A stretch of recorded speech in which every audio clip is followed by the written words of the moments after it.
Okay, so there's a huge new global power game being played right now. But forget about armies and navies. This one's all about something way smaller. I'm talking about the tiny silicon chips that, let's be honest, run our entire world. And more importantly, the artificial intelligence they're about to unleash. And right at the heart of this game, there's this super exclusive new club. And its whole purpose is to control the future of technology itself. But here's the kicker. When the guest list was finalized, one of the world's biggest powers found itself left out in the cold, just not on the list. So the big question is, why? So to really get what's going on, you have to understand that the rules of global power have totally changed. I mean, the 21st century, it's not about oil fields anymore. Nope. It's about who controls the supply chains for AI and all the critical minerals that make it work. The whole global balance of power is literally being redrawn as we speak. And this new alliance, it actually has a name, Pax Silica. Probably the easiest way to think about it is like a tech version of NATO. It's a coalition led by the US, and its whole mission is to build a super secure supply chain for semiconductors and all those critical tech parts. And really, the main goal here is to create a strong alternative to China's growing chokehold on this stuff. So who's actually in this club? Well, it's pretty much a who's who of the world's tech giants. You've got the US, Japan, South Korea, the Netherlands. Each one brings something absolutely critical to the table, a piece of the semiconductor puzzle that nobody else has. We're talking everything from chip design all the way to the insane specialized tools you need to actually make them. But you know, what's really fascinating about this list isn't just who made the cut, it's who didn't. A major US partner, a huge rising global power, is just gone, not there. And that absence, well, that's the real mystery we're digging into. Because on paper, India looks like a total shoo-in, right? I mean, they're a key member of the Quad, that security group with the US, Japan, and Australia.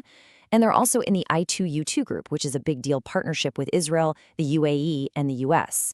These aren't just casual friendships. These are major, high-trust alliances. And yet, when it was time to form Pax Silica, and you could argue this is the single most important tech alliance of our time, India didn't get the invite. And let's be clear, this wasn't some clerical error. This was a deliberate choice, and it raises some really big questions. So the question is, why?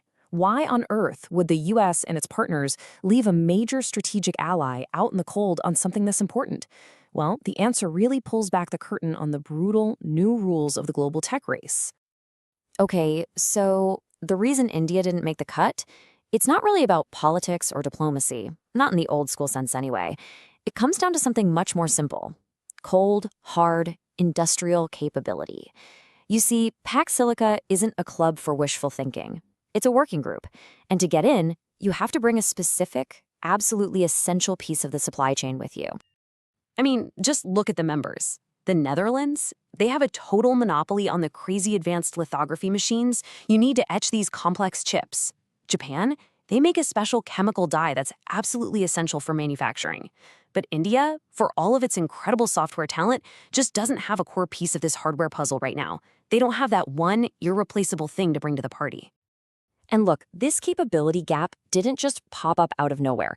It's really the result of decades of not investing enough in the semiconductor industry, from both the government and the private sector.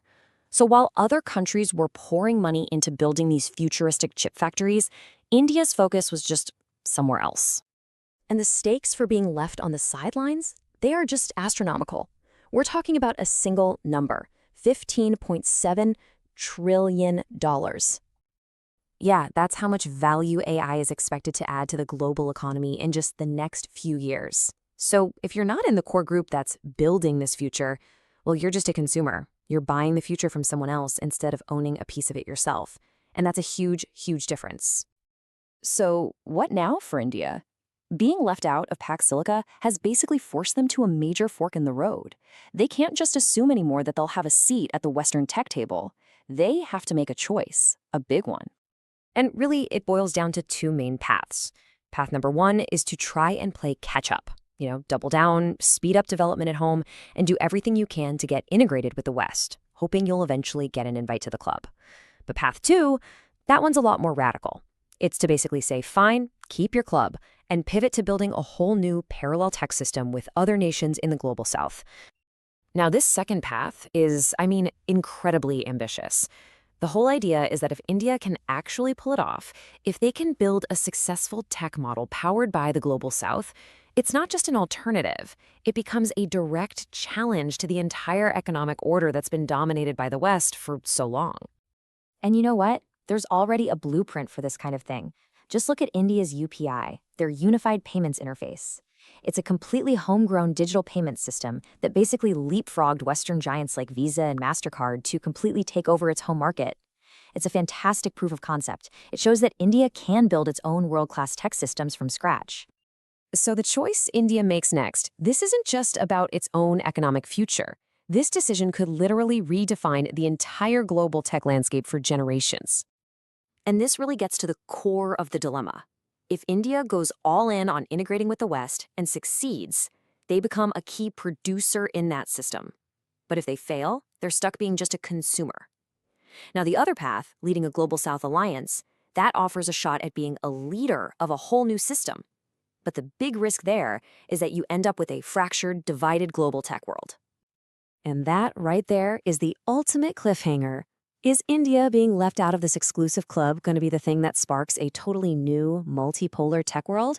Or are we just watching the first battle lines get drawn for a new kind of Cold War, one fought with silicon instead of steel? The only thing we know for sure is that the entire world is watching to see what happens next.